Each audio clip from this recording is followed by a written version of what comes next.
Hello everyone, welcome back to the channel. My name is Cooper of Cooper's Mobile Mechanics, and on this episode I'm going to be just showing you a few jobs throughout this week that I think you might find interesting. So if you haven't seen my channel before, I'm a mobile mechanic, and what I like to show you is either a full day as a mobile mechanic, or I'll show you a few jobs scattered out throughout the week, which is what I'm going to do today, or I'll show you one job from start to finish. So if that sounds like the kind of thing that you're interested in watching, please hit the subscribe button for more content like it. So we're starting the week off, the rainy day so far. We've got a suspected wheel bearing noise from this Volkswagen Golf. So he said he can hear the noise from about 40 mile an hour onwards. So I've just been out for a drive to listen to it. And you can hear the noise, but you can't quite tell if it's coming from the front or rear. Which is a bit annoying. Sometimes the wheel bearing noises you can tell straight away where it's coming from. This one not so much. So I'm going to just jack up all four corners, check the tyres, make sure they're in good condition, because sort of when tyres get stepped they can make like a wheel bearing type noise. Spin the rear wheels up, see if I can hear any rumbling noise coming from those, jack the front up, and I'll put it in drive, and I'll get up to speed and have a listen there, see if I can pinpoint where it's coming from. Right, so we've pinpointed it down to passenger side front wheel bearing. Rears were all okay, nothing going on there, and then I had to just drive it up, get traction control off, drive it up so the traction control doesn't kick in, get up to speed, and then listen.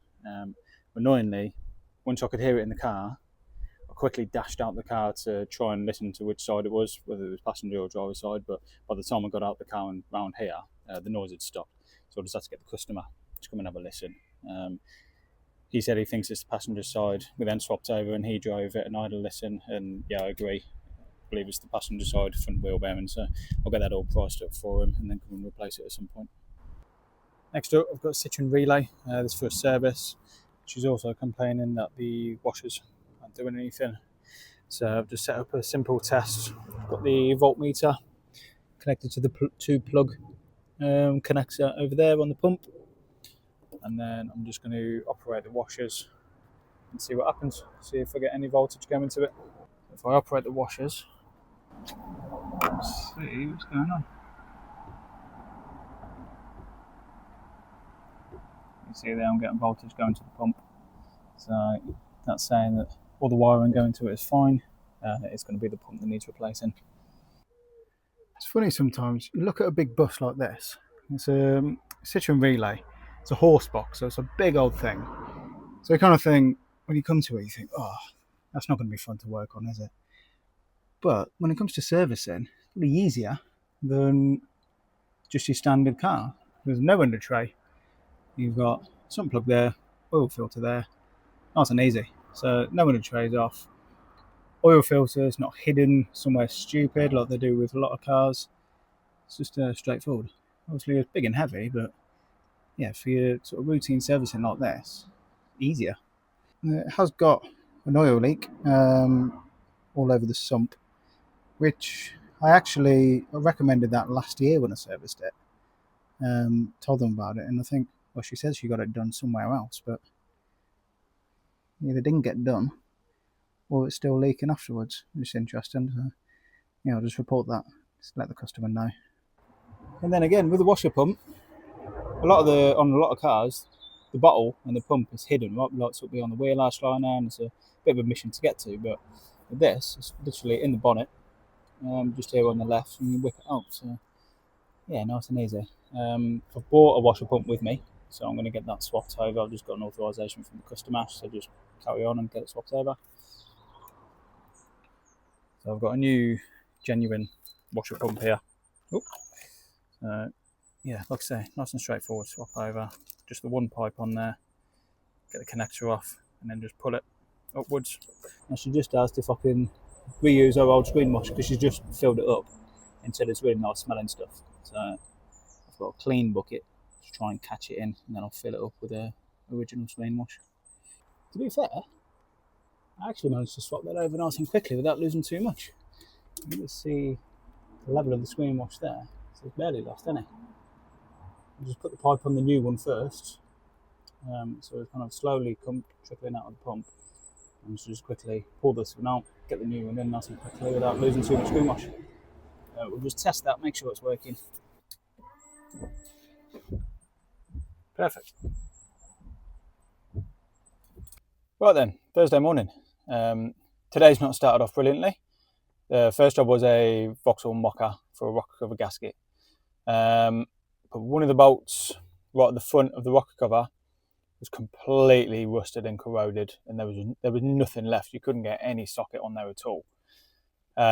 Spent a good while trying to get a socket, get something to fit on there. And in the end, I was chatting to him, and he said, "I'll just get a new rocker cover," because the cover comes with the bolts. You can't just take the bolts out and replace the bolt, sort of thing. So I think what we're going to have to do is cut the head off the bolt, and then I can get the cover off, and then I can get the thread out, and I'll just replace it with a brand new rocker cover. But it's leaking oil really, really badly. So yeah, I'm just a GSF now. I've just priced it up. It's actually cheaper than I thought it was going to be fair. So obviously I can take the gasket that I was going to fit today, I can return that, and then just get a whole complete cover that comes with the gasket anyway. So it's not actually going to be that much more expensive for him. But yeah, it's just a bit of a pain that I couldn't do it first thing this morning. So the next job, what have I got today? I've got a Mercedes. So I was here last week, I think, replaced 2 door locks. And on the inner door panel, you've got, I think it's got 12 really big rivets holding the sort of inner metal membrane on. Did one side fine, did the other side, got about 4 or 5 rivets in, and then my rivet gun just completely exploded. So I just had to piece it back together for them. So it was all still together, it just hasn't got all the rivets in. So I'm just going back, I've got a new rivet gun now, so I'm just going to go back there now, put the remaining rivets in, and then he's got, I think, the little handbrake lever. So a lot on the Mercedes, you've got the handbrake where it's a little pedal on your left foot to put the handbrake on, and then you've got a little button lever that you pull to release it. I think that's fallen to pieces or something. I think it's got a new one. They just want to put them back together. So I'm going to go and do that. Then I've got the Mini from showed you on a previous video, the one with the another leaking rocker cover gasket. So I've got 4 spark plugs, a new ignition coil, because I had a misfire on the coil, and a new rocker. I've got a rocker cover gasket, but what we're going to do is take it off, check it with a straight edge, and see if it needs the whole complete cover, because sometimes they do warp. Plastic covers, they do warp.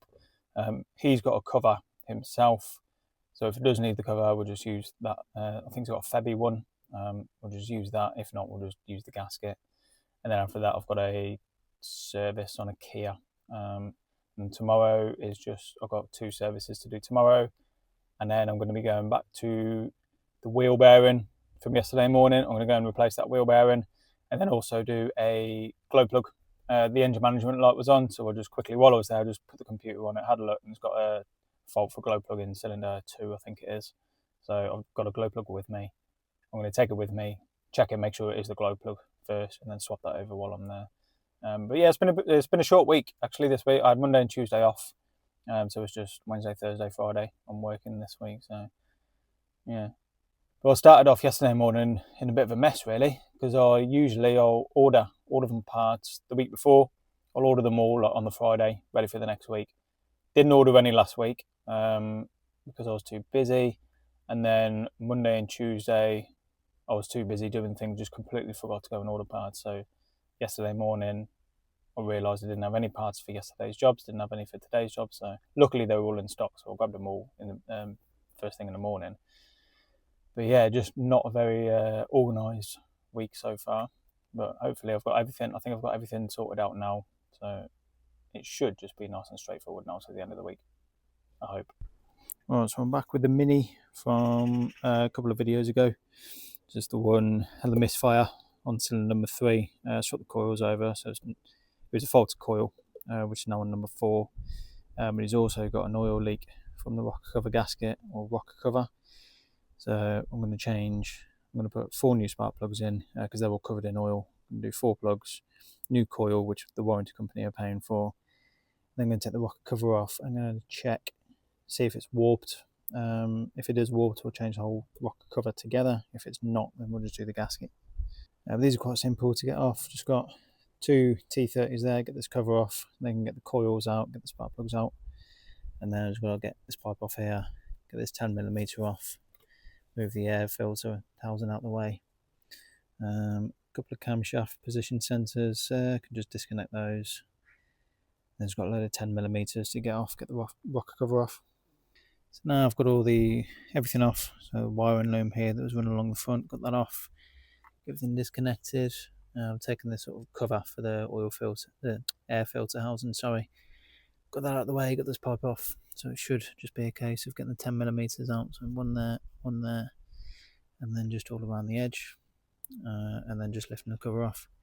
You can see there in cylinder 3 and 4 how dry it is, and then in 1 and 2 it's all full of oil, so that's the reason we're changing it. Our rocker cover's off. I've taken off the gasket, and I've just gone over it with a straight edge, just checking, see if it's warped. So I've just got the edge of this sort of running along, just seeing if I can see any gaps. It's all looking okay, to be honest, so I think it will be fine just putting a new gasket on there. But the gasket itself, just going hard. You can see how there it's all like squashed. One of them has gone really brittle. There it is, yeah, it's just started to crack and split, look. As I say, it just goes from being a nice flexible rubber, just turns into almost like a brittle plastic. What I'm going to do is just clean up all the sealing face. I'm going to change the spark plugs while I'm here. Clean it all up, and then get the new gasket, or get the rocker cover on with the new gasket, put it all together. Obviously put the new coil in as well that's causing the misfire, and we should be good to go. Now the cover's on, just got to tighten it all down. So usually with the cover, what you want to do is start with the middle ones, just get them down sort of hand tight, and then work your way out diagonally, just to spread the load basically. Do that hand tight, and then go back in and torque them up. These are 10 newton meters, so they're not a lot. Again, just 10 newton meters, that one, and then I'll just probably do that one there, and just slowly work my way out to the edge. That's what I am. Been given the wrong coil. Spot the difference. Totally different coil. I've been quoted the right one. Just had a look at the invoice, been quoted the correct one, but somehow they just picked the wrong one off the shelf. So yeah, now I'm going to have to go over and swap that over and come back, which is annoying. That's annoyed me a little bit, that has. I get, like, things like that happen, like mistakes happen, yeah, that's fine. But that's the second time in the last couple of weeks that the same thing has happened, both times with an ignition coil as well, weirdly, where I've been quoted the right part, I've paid for the right part, but then when I've come to collect them, when they've picked it off the shelf, they've just picked up a random ignition coil off the shelf that's completely different to the one that I want. And I was thinking while I was doing that job, I'm a little bit ahead of schedule, I might be able to finish a little bit early today. But now I've got to go out and get the right part. That's going to waste probably half an hour of my time going there and coming back to the job. So now I'm probably not going to finish early anymore. But yes, it's frustrating. Right, so the new coil is in. Just been out for a road test, and so far I haven't got any misfires. So if you saw my previous video where I diagnosed it, it was basically misfiring on cylinder number 3, and then I swapped the coil over to cylinder number 4, and the fault migrated over to cylinder number 4. I've just been out for a drive for a little while. So far I've not got any misfires on any of the cylinders, so yeah, I'm happy that the misfire's gone. And then I'm just going to double check once I've finished the road test, just make sure there's not leaking oil or anything after doing the rocker cover gasket. That's all looking nice and dry there. No signs of any oil leaks from the rocker cover gasket. So yeah, I'm happy. No misfire, no oil leaks. Job done. I always think it's important when you do a repair, diagnose something or you're just doing a repair, you always want to check afterwards to make sure it's actually cured, rather than just doing the job, shut the bonnet, lock the door, and away you go. So something like the oil leak, just make sure, drive it, make sure it's not leaking again afterwards. Or like with the misfire, I then just took it, after I've done it, I've took it for a drive in the exact same way that I did to diagnose the fault. So like to diagnose it, he was saying that you want to drive slowly in second gear and then put your foot down as if you're accelerating away from something in second gear, and that's when you felt the misfire. So when I've just done the repair, I've just taken it for the drive and just drove it in the exact same way just to make sure that the repair is successful, basically.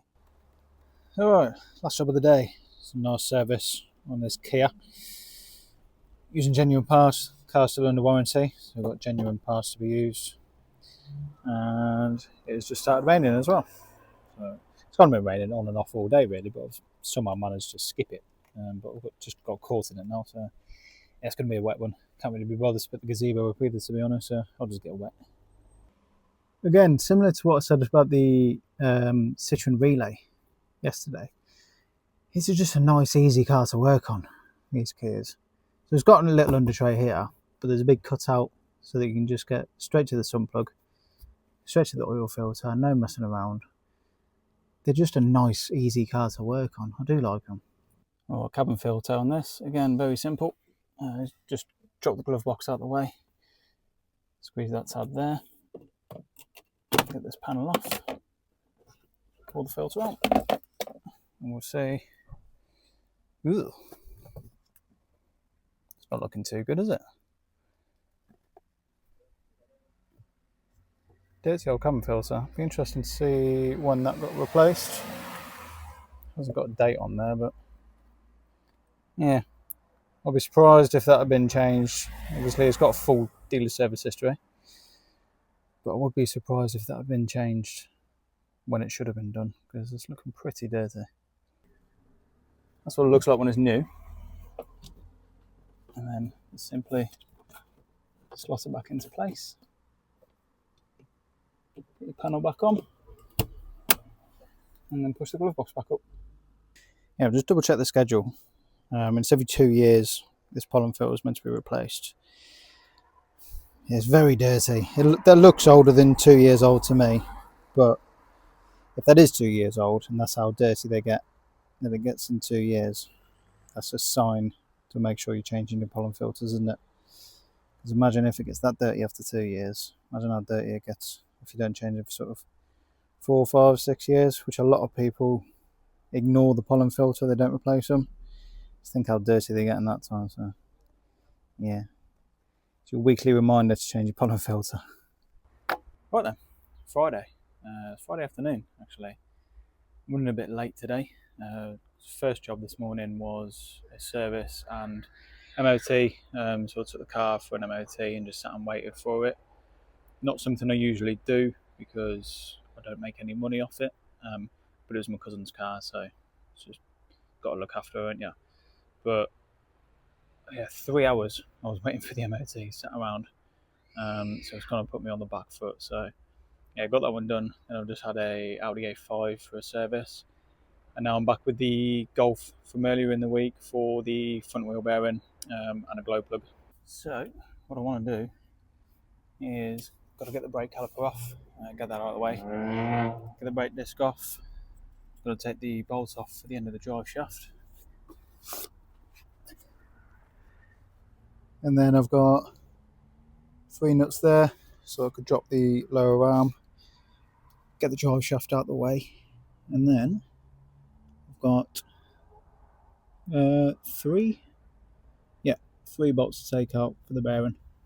So basically got it like this, so the drive shaft is out of the way, swing caliper up there out of the way. Now what I like to do, so these bolts here, they're like multi-spline sockets. I like to get a pick and just make sure you get all of the dirt out there. I'll get my socket and hammer the socket in, because the last thing you want to do on these is round these off, because if you do that you're going to be in trouble.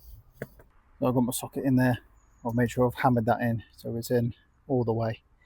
Now I can get the impact gun and that should be able to blast off quite nicely. Now with a bit of a tap at the back of the hub, hopefully it should pop off. This one's not as crusty and corroded as a lot of them. That's the new one out, so just want to make sure I clean up all around here. I'll take out that sensor as well, to be fair, just so I don't catch it with the wire wheel. Yeah, get it all nice and clean with the wire wheel so the new one slips in nicely. that's the bearing bolted in. All I've got left to do, get the disc on, clearing up the carriers where the pads are going to go onto, and then just got 3 nuts to go back on here, and then get the wheel on, take it for a drive and make sure it's sorted. Right, road test is all done. The wheel bearing noise is gone, which is good news. I've just been listening out for another noise. So when I got here, the customer said about he's noticed a squeaking noise as well. He said, I don't know if that's related to the wheel bearing or not. So I kind of thought, well, it might be, but they don't tend to squeak, to be honest. I said, oh, can you tell if it's from front or rear? He said, no, I can't really tell. I've had my suspicions as to what it could be, and I think I might be right, so I'm just going to check it out now. So to me, it sounds like it's coming from this driver's side rear wheel. Now the brake calipers on these, they are very common for seizing up on the rear. A lot of the time it tends to be the driver's side rear as well. Don't know why, but I've had a lot of them.